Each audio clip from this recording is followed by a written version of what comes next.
without you. I just close my eyes and think about the very special things you had about you. Ruthie, you an angel up in heaven. I know you watch me, I can feel you looking over. You make me better, will never forget you. The way you used to dance, cook and make them little flowers, running on a ping pong table for hours. You were the queen and you forever will be. Why they kill you, girl? I wish they would've killed me. Let me talk to you, I promise not to cry, but I've been thinking about you every single night. Tossing in my bed, memories in my head. I promise not to cry, promise not to cry. Let me talk to you, I promise not to cry, but I've been thinking about you every single night. Tossing in my bed, memories in my head. I promise not to cry, promise not to cry. I wish you didn't leave, I swear it's not right. I thought I saw your face at the stoplight, but I knew it couldn't be. I knew it wasn't true, I had to be wrong. I knew it wasn't you. Damn, I'm tripping, thinking about the times back in Brooklyn when he used to cook in the kitchen, making arepas. You were my godmom. When you came home from work, jump in my arms, big bag of candy, a kiss for my mom. You were her baby sis, that was in 86. You were pronounced dead, killed by a crackhead. Damn, I just told the world you were my baby girl, but you gotta know that I'm here by your side, giving me the strength to look fear in its eyes. No, you ain't alone, we're here with every breath. I know where love goes, watching me every step. Let me talk to you, I promise not to cry, but I've been thinking about you every single night. Tossing in my bed, memories in my head. I promise not to cry, promise not to cry. Let me talk to you, I promise not to cry, but I've been thinking about you every single night. Tossing in my bed, memories in my head. I promise not to cry, promise not to cry. It's been 15 long hard years since that day when the DEA busted in and took you away. Told me don't worry kid, your dad'll be fine. But I done lost myself in the days counting the time. I don't know why you still sitting there in that cell, and the court won't accept to hear the story you tell. But I keep praying, hoping, wishing every day there's something gonna pop and this will all go away. Sometimes my heart just feels hopelessness, but I promise not to cry. That's why I sat down and wrote this shit.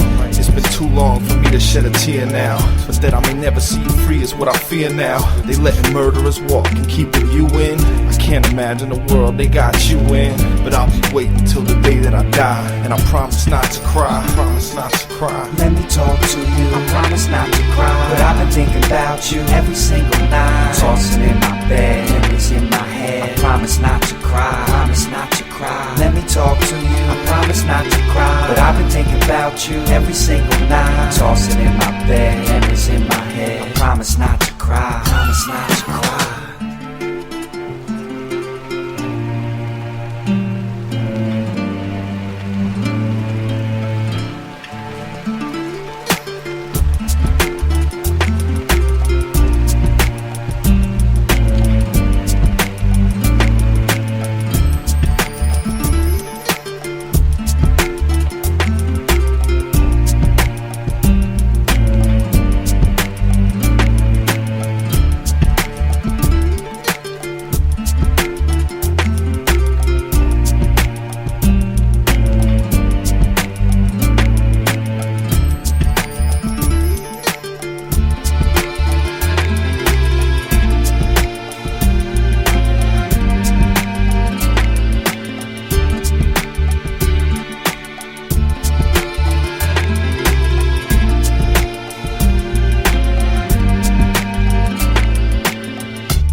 and around we go. It's NUG Life Radio, NUG News with Benji.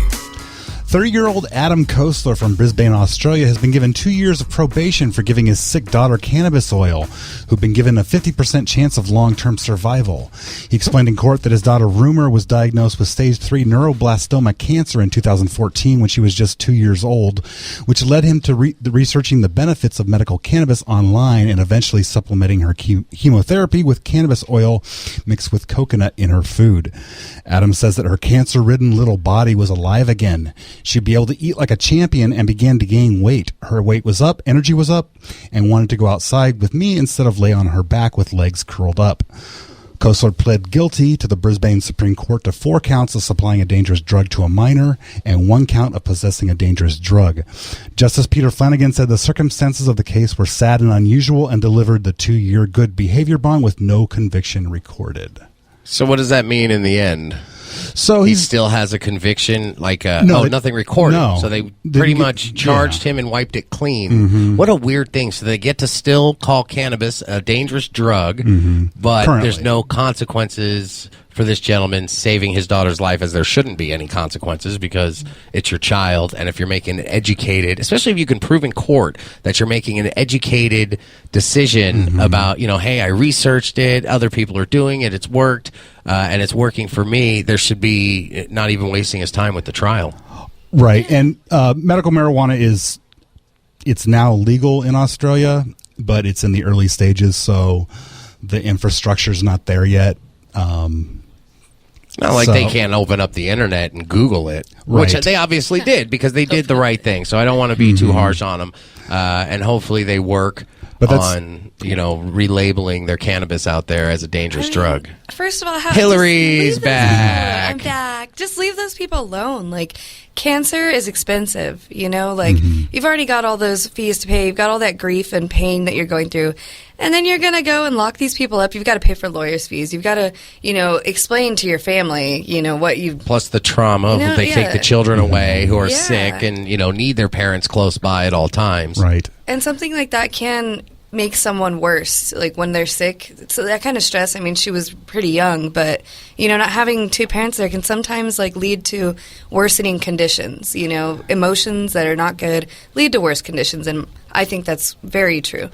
So just leave them alone. Leave the people with cancer alone. Let them do what they want to do. Well, especially a 4-year-old child. And apparently, since she's been taken off the cannabis oil regimen, her condition has worsened a bit. So the father, there is consequences. He can't give her the cannabis treatment anymore. He's not allowed to. At least at this point, like I say, Australia's in the early stages of their medical marijuana program, so that could reverse over time. What a weird place to be in as a parent. His wife left him over this. Oh my God! Now his wife left him for what though? Because she didn't know that he was feeding the cannabis to her. Her condition was improving, but the wife didn't know. She suspected something, and hey, my daughter's getting better. I think it was actually the hospital who initially found out, but she didn't approve, and she was traumatized over it. It's better for the child to leave. And unfortunately, that's just due to bad education. So you can't blame her. She's been told her whole life by them that it's a dangerous drug. That in her head is the equivalent of the father giving the child heroin. That's exactly it. She just doesn't know. But, so she will learn because now it's the topic of her every day. Right. And I'm sure she's receiving all kinds of wonderful emails from people who are trying to educate her on the joys of cannabis through nothing but positive smiles, I'm sure. Well, in this case, the daughter's the only thing that matters. Right. Absolutely. Now, so now what do we got to go and, take the whole family and bring them to Denver or what? I don't know. We should maybe look into that. All right. All right. On the back of a kangaroo. We're moving the daughter to Denver. And the father, too. And the mother, but she's got to live in Oklahoma where they don't smoke and they're pissed all the time. That or Nebraska. Or Nebraska. What else you got in the news? Well, Aaron Smith, executive director for the National Cannabis Industry Association, was in Oakland, California on business yesterday when he found himself in the middle of a gunfight. The Denver resident was driving a rented Kia sedan northbound on San Pablo when he heard gunshots, which he ducked to avoid getting hit and sideswiped a parked car, which caused his vehicle to overturn, activating the airbags, which he said felt like someone punching him in the face. Smith was able to get out of the car on his own and walk to a nearby business for help. He was treated for minor injuries at the scene. Police believe that the gunfire was intended for someone else, but they did not hit their intended target. They currently have no motive for the shooting, and no arrests have been made. Anyone with information is urged to call the Oakland Police at 510-238-3426. Go Raiders. That's just a little bit of culture shock there. Our buddy from Denver, who's used to the nice hippie lands of the mountains, who came on down to California and got a little education on how we live down here. my God. You are fine, dude. You didn't get shot. You're okay. And of course the bullets weren't meant for you. Right. They're meant for Chargers fans. They do all day back there. They're shooting it out. Pretty lucky to get out of that unscathed. I mean, overturning his car and all that. I seriously was reading this and thinking that he lifted the car and Oh, no. That's what the headline kind of looks like. Strong stoner. Overturns Denver cannabis industry leader overturns car during Oakland shootout. Yeah, he was just in a rage that he just flipped the car. Protect myself with this car, No, instead Did the Denver guy flip the car himself with his bare hands or what? Well, no, because he was in the car and he sideswiped a parked car, which caused Now, his is there car any to flip. verifications that there were gunshots and this guy didn't just ram his car and flip it over? Is there like a bullet hole somewhere? Shots were fired. I don't know. Right, he I would reported imagine. it for an insurance. Nobody questioned it. They were in Oakland. I'm just kidding. It was the Cannabis Business Summit and Expo that he was in town to help with the planning There's for. is that that's not my event, right? It's at the Oakland Marriott. Oh, okay, yeah, in not mine. June. Not mine. Sorry, Denver. Yeah. What can you say? I mean, it sounds.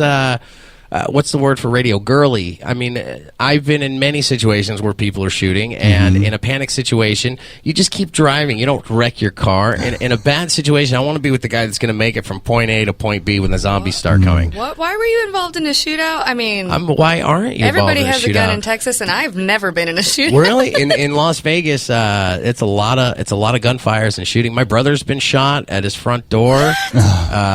Who else got shot? Don't bring your guns to town, Bill. I could shock you with What the are the gunshot gun laws stories. in Vegas? First of all, are they gun friendly like Texas? Or Well, are they... the trick is you don't tell people you have them and nobody complains. Well, what I mean is, you're talking It's- about a place with a lot of shootings. Like where Texas, it's I could wear it something on my original. hip. I used to But be in able to wear a Texas- pistol on my hip as long as it's But what I'm exposed. saying is, in Texas, we're lenient with guns. Yeah, I don't feel like we have a lot of shootings Because you guys all have because guns. everybody's chill. Is Yeah, that healthy respect there? Yeah, that's yeah. Like, how big is yours? I was the worst person with a gun. I failed my shooting test 5 times in a row, and I used to wave it out the window. It was empty, but I didn't have bullets yet. But I didn't have a horn either. So That's how you honked, is with bullets. oh man, people would cut me off, and I'd be out, like, "You wait homie." till Wednesday."